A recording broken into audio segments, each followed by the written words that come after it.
नमस्कार। मैं हूं कुनाक बजाज और आप देख रहे हैं द ओपिनियन। आज हम जिस शख्स से आपको मिलवाने जा रहे हैं वो भारतीय सेना के अपने कार्यकाल में कई पुरस्कार और कई मेडल से सम्मानित है। साथ ही में उन्होंने अपना योगदान यूएन पीस कीपिंग फोर्स में भी दिया है। 2017 में रिटायर होने के बाद 2018 में उन्होंने हरियाणा गवर्नमेंट के मुख्यमंत्री के एडवाइजर के तौर पे काम करा और फिर 2019 में चंडीगढ़ एडवाइजरी कमेटी में नियुक्त हुए। तो आइए मिलते हैं लेफ्टिनेंट जनरल कमलजीत सिंह से। अगर हम नेपाल के अभी संदर्भ में देखें, नेपाल से जिस तरह का हमारा डिस्प्यूट चल रहा है जमीन को लेकर, तो नेपाल से हमारे जो रिश्ते रहे वो काफी अच्छे रहे हैं इतने समय से। लेकिन अब जो ये बॉर्डर को लेकर थोड़ा नेपाल हमारे लिए तीखा हो गया है, अगर हम ऐसे कहें, और हम भी नेपाल को बराबर का न देखकर छोटा देख रहे हैं। तो ये हमारे एंड से गलती है या नेपाल जो है वो चाइना के इन्फ्लुएंस में ऐसा कर रहा है? देखिए, गलती एक एंड से तो होती नहीं, उसमें कई पहलू आते हैं। एक पहलू ऐसा भी है कि नेपाल के अंदर एक आंतरिक शक्ति कलह चल रहा है। नेपाल की कम्युनिस्ट पार्टी में तीन मुख्य कलाकार हैं। माधव नेपाल है, प्रफुल्ल कुमार प्रचंड है और उनके केपी शर्मा ओली। ये तीन धड़े मिलजुल कर इन्होंने जो कम्युनिस्ट पार्टी है उसको चला रखा। तो केपी शर्मा ओली का अभी कुछ दिनों पहले गुर्दे का ऑपरेशन हुआ, ट्रांसप्लांट। वो कुछ हिले हुए थे।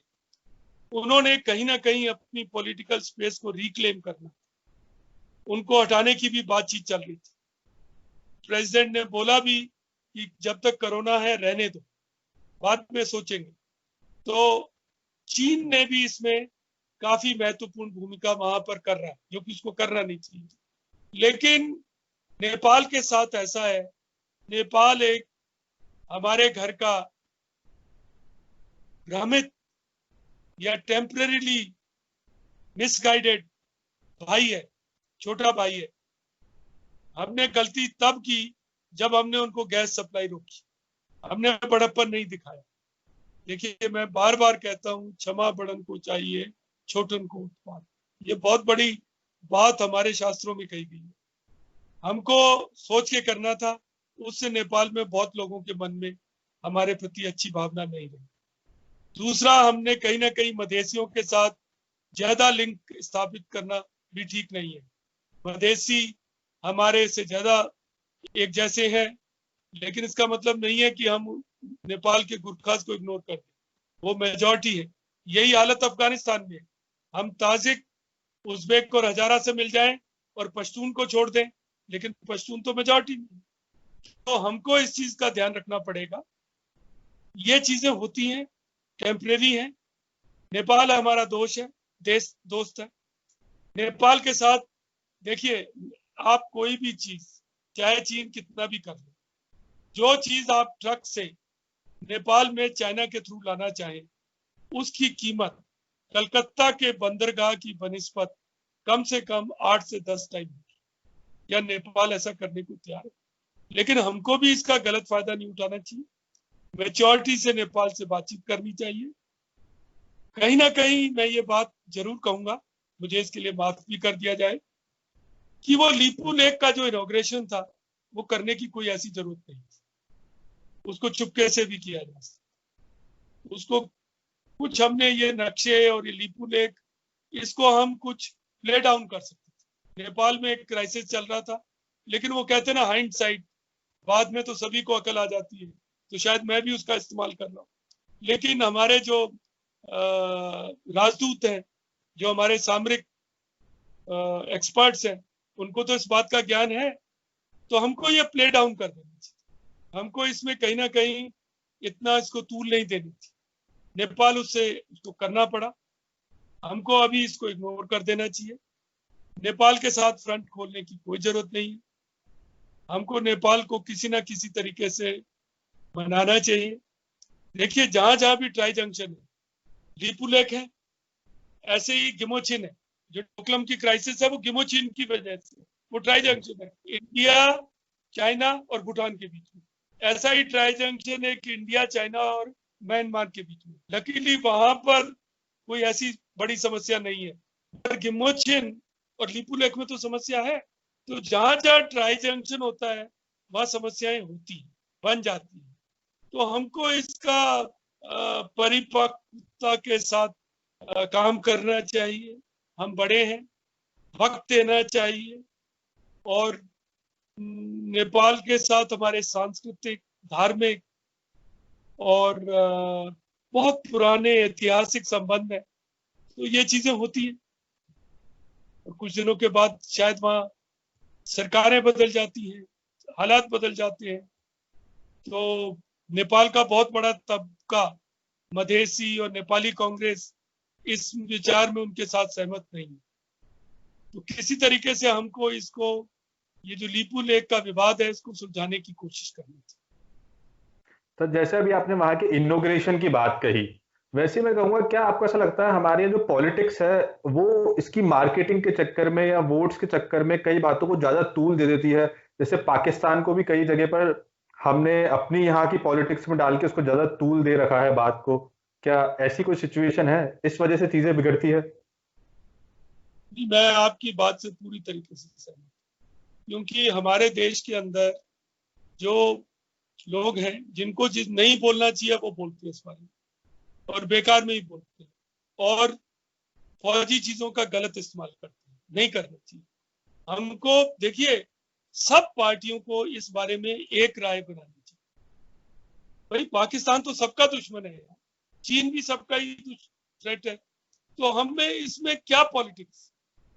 मैं तो चाहूंगा कि सारी पार्टियां मिलजुल कर इसके ऊपर एक राय बनाए, एक पॉलिसी बनाए। और समय समय पे देखिए, एक बार जब वाजपेयी जी अपोजिशन में थे तो कश्मीर पर भारत का बचाव करने के लिए नरसिम्हा राव ने उनको भेजा और एक मैसेज दी थी कि इंडिया का अपोजिशन लीडर खड़ा होकर कश्मीर के ऊपर भारत की जो पॉलिसी है उसको बता रहा है, भारत की नीति को समझा रहा है। तो हमें कुछ ऐसी स्थिति पैदा करनी चाहिए। हमारे देश को आजाद हुए 70 साल होने को, और हम ये राजनीतिक परिपक्वता नहीं ला पा रहे हैं। एक दूसरे से बात पार्टियों में अच्छी होनी चाहिए, और कुछ मसलों पे लोगों को नहीं बोलना चाहिए। ना उनके पास इसकी नॉलेज है, ना इसमें देखिए बिना किसी सोचे समझे बोल देना, भड़का देना लोगों को कि जैसे ये कर देंगे वो कर देंगे।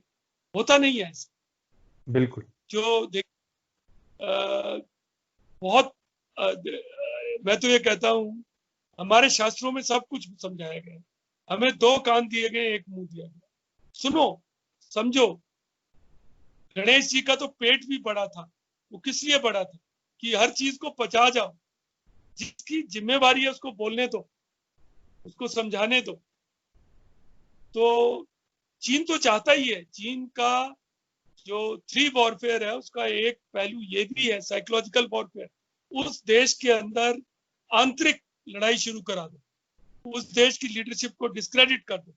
देखिए, आज अमेरिका इस क्राइसिस में वर्ल्ड लीडरशिप नहीं ले पा रहा, क्योंकि वहां के प्रेसिडेंट, मुझे माफ कर दें, ने कुछ ऐसी कार्रवाइयां की हैं जो कि लीडरशिप खो गई अपने देश में और बाहर भी।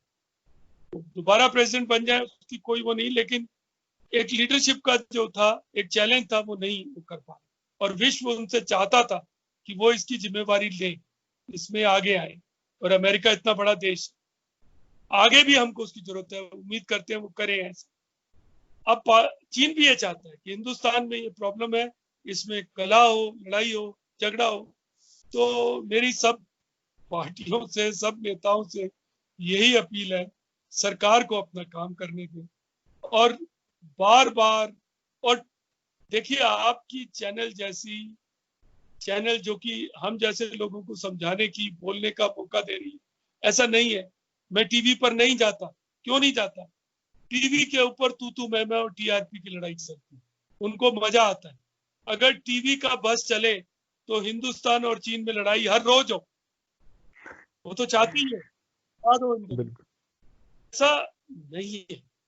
मैं आप जैसी माध्यम को अपनी तरफ से शाबाशी दूंगा और मैं चाहूंगा कि आपके थ्रू मैसेज जाए कि हाउ इज द होस्ट,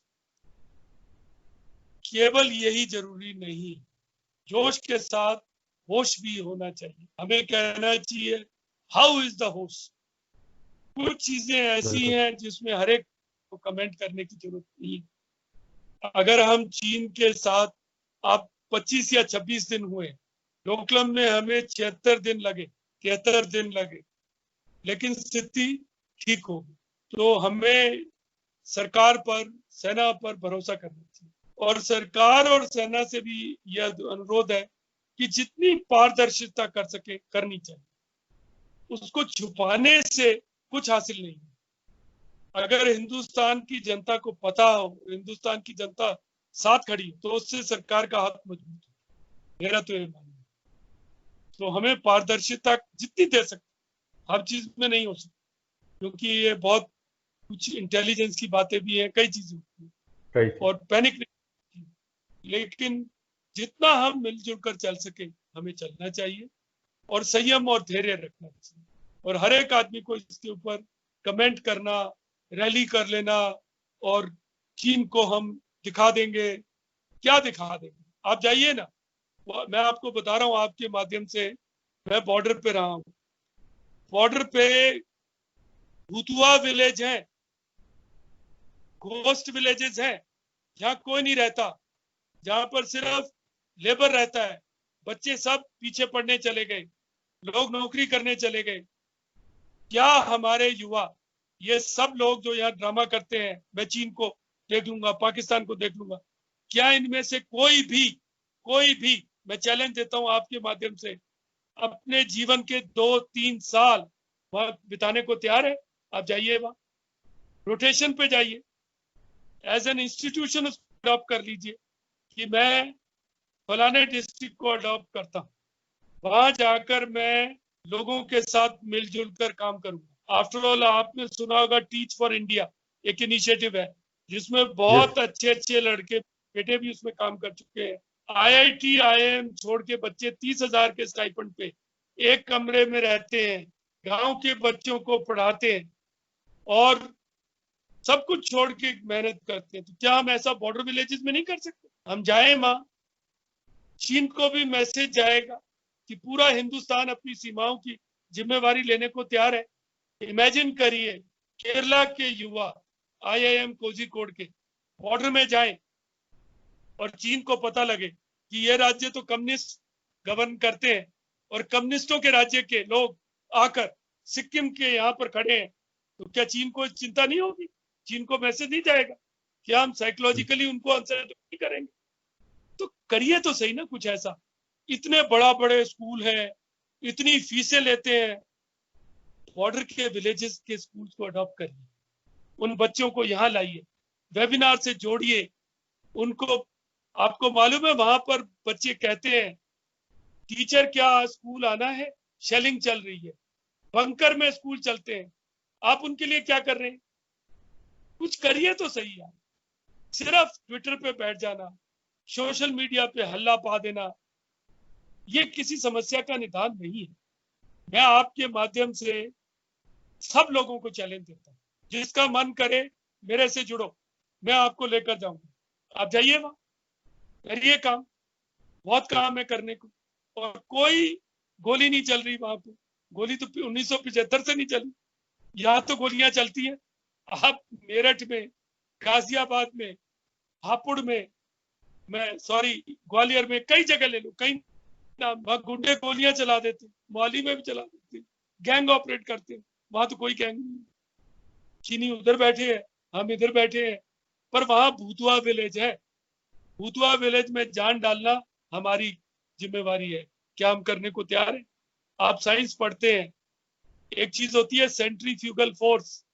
अगर आप एटम को स्टडी करें, उसमें पार्टिकल्स होते हैं, आउटर ऑर्बिट के जो पार्टिकल्स हैं वो बाहर निकलने की कोशिश करते हैं सेंट्रीफ्यूगल फोर्स से। हमें उनको बांधना है, जोड़ना है। क्या हम अपनी जिम्मेवारी लेने को तैयार हैं? कोई करना चाहता है ऐसा काम, या सिर्फ भाषण, सिर्फ खड़े होकर नारा लगा देना, देख लेंगे? क्या देख लेंगे? जाओ ना देखने, बॉर्डर पे जाओ, दिखाई देगा चीज, वहां काम करो, अपनी एक रूटीन बना लो कि 3 महीने मैं करूंगा, 3 महीने आप करो, 3 महीने आप करो, वहां के बच्चों को पढ़ाओ, लोगों के साथ काम करो, उनको कुछ टेक्नोलॉजी सिखाओ। ऐसे इनिशिएटिव हम चला सकते हैं और चीन को मैसेज भी जाएगा। और बिल्कुल देखिए, सर। बात है कि जर, जन और जमीन उसी की है जो उस पर मिल्कियत दिखाता है। आपकी इज्जत, आपका पार्टनर और आपकी जमीन उसी की है जो उसकी मिल्कियत होती है, जो उसके ऊपर जाकर अपना अधिकार जमाता है। क्या अपने सीमा क्षेत्र पे हम अपना अधिकार जमाने को तैयार है? करना चाहते हैं ऐसा काम? मैं आपसे सवाल पूछूं आपके माध्यम से।